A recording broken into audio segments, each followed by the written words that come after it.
Good evening, Craig. We are on Coveytown Road right now, and we are right in the area in which police were able to shoot and capture David Sweat. It was over in this field here to my right, and if you go a little less than 2 miles in that direction, you would be over into the Canadian border. Now, that is where he was shot. It's a little too dark to see the tree line there, but that's where they were afraid he would jet back into if they didn't fire those shots, as you just heard in that news conference a few moments ago. Now, over to my left here across the street is a man's home. He was home at the time with his family, and he says he heard gunshots erupt. He, as well as everyone else in this rural northern New York community, can sleep well tonight. Well, I was laying in my recliner in my living room watching TV. My wife come running out of the bedroom, said, "Oh my God, something's going on down the street." For Michael Doyle, it was just another dreary, lazy Sunday. Little did he know, convicted killer David Sweat was right in his own backyard. So I jumped up. I heard 2 gunshots. I ran outside, and next thing I see was 40 or 50 trooper cars just swarm like bees on honey, and they just there within 3 to 4 minutes. Didn't take long at all.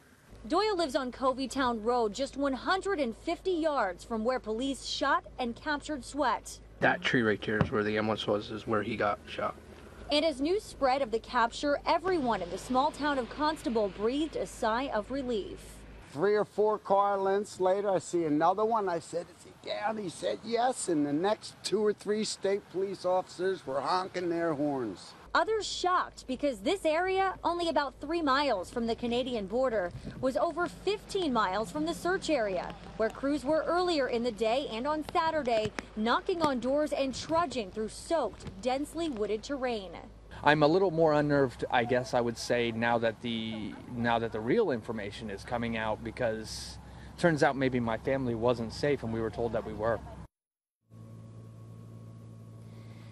And Craig, you heard it right there. This whole community has been on lockdown really for the past several days. These roads are now open. Things are clear here. And even back in Malone, everyone really showing their appreciation for the law enforcement that have been here for the past couple of days, keeping them safe. Just hours before Sweat had been captured, there was actually a dinner set up for law enforcement officers aiding in this search. They had provided about 800 meals there.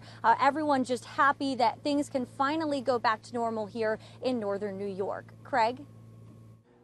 Okay, thank you, Lynn. To recap, David Sweat in critical condition at Albany Medical Center tonight. The medical director said he expects Sweat will be in the hospital for several days. Naturally, police have many questions for him. They've already questioned at least 2 other people who are charged with bringing contraband into the prison to help Matt and Sweat. Joyce Mitchell was working in the tailor shop. Gene Palmer had been a corrections officer. We'll have more, of course, beginning at 4:30 tomorrow morning and in the days and weeks ahead as we continue to cover the fallout following this prison break and capture of 2 convicted murderers.